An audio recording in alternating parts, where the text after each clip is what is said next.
ভিডিওটা দেখে যান। এই যে আমার নামে আজকে একটা মামলা হলো, মানহানির মামলা। ওই ব্যক্তি চাঁদাবাজি করে, সন্ত্রাসী করে। এমন লোকের কোনো মান থাকতে পারে না, যার মান আছে তারই তো মানহানি হয়।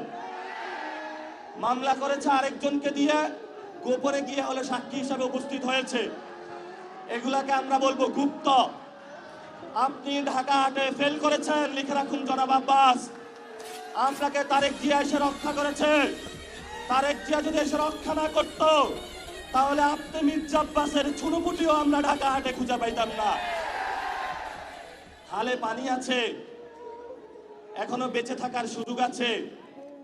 ভদ্র হন, ভদ্র হতে শিখুন।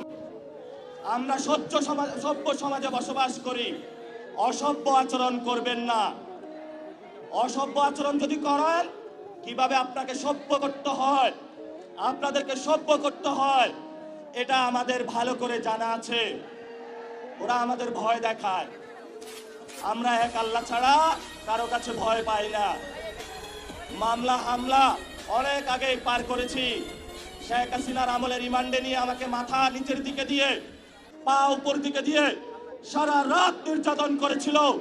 কখনো আপোষ করার চেষ্টা করি নাই। তুমি কোন আব্বাস?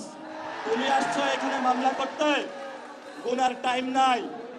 সিনিয়র সিটিজেন আসেন, সিনিয়র সিটিজেন আছেন। আমরা সম্মান করতে চাই, কিন্তু নিজের সম্মান যদি না রাখতে পারেন, তাহলে এই যারা ইয়াং জেনারেশন আছে, জেনজিরা আছে, আপনার পুরা সম্মানের চাদর খুলে বুড়িগঙ্গায় নিক্ষেপ করবে। शाबाश बेटा, बहुत बढ़िया।